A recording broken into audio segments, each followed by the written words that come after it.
Well, to talk about his budget is the federal finance minister, Minister Champagne. Thank you for joining us. It's a real pleasure to be with you. So in looking at your budget, there seems to be two threads of criticism.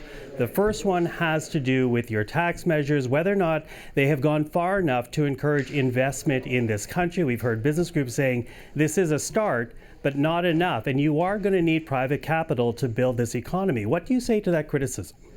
Well, I would say, honestly, if you look at the marginal effective tax rate, which is really what distinguishes, if you have to make an investment between different jurisdictions, whether you're looking at that level, we are going to be more competitive than the United States in terms of taxation. So that's the first thing. So people who are looking and say, where should I allocate capital in North America? Canada is the clear choice. That's the first one. And if you look at the productivity super deduction, I mean, this is something that business have been wanting. If you're a small business tonight, this is really good news, because the moment you invest now in plant equipment, in automation, in buildings to make sure you can manufacture in Canada, you have immediate expensing. I mean, this is like a game changer for entrepreneurs to supercharge their investment. And that's why I would say this is well done. The SHRED program, which is really that program for research and development, 60% of small business are using that. You know what they were asking us? Not only to make sure that we do what we had announced to enhance the program, but they were saying is making it more efficient. We've listened to them. We've said today, you know, before you had to make the expense, apply, and wait 2 or 3 years to see if it worked. Now you will be able to be pre-clear. So in a sense, you'll send what you want to do, and we're going to give you a response so you can go ahead with certainty and predictability. That is what business have been asking us to do.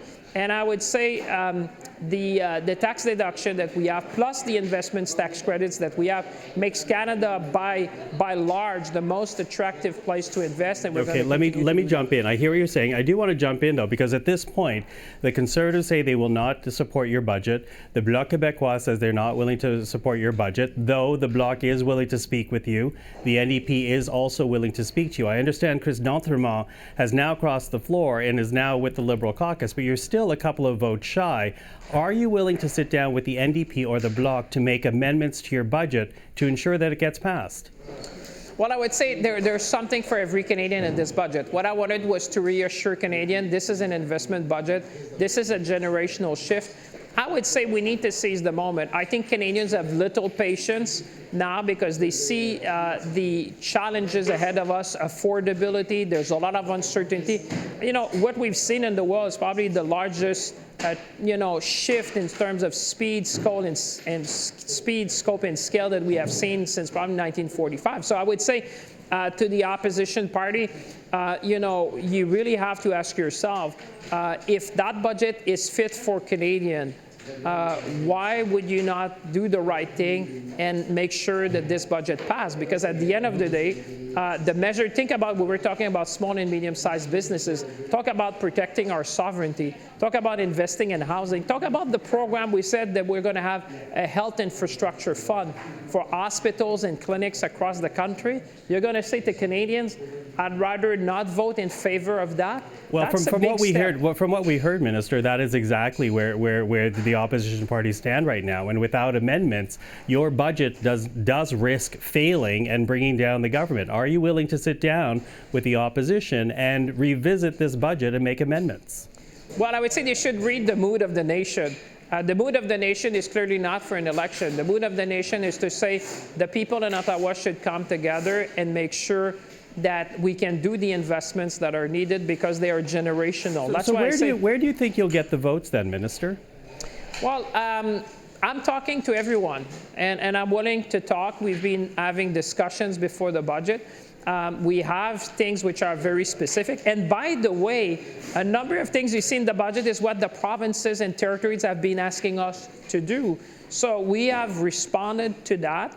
We have made sure, imagine even you talk about who's supporting, the Canadian Labour Congress said that budget, the measure announced are putting workers at the heart of Canada's economic strategy.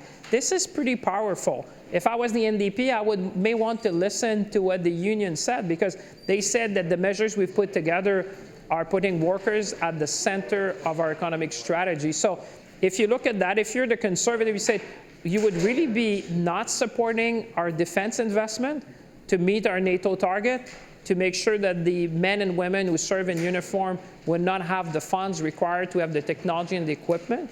And if you're the Bloc, you're looking at that. One thing that that the province has been asking is to say, give us a hand on health infrastructure.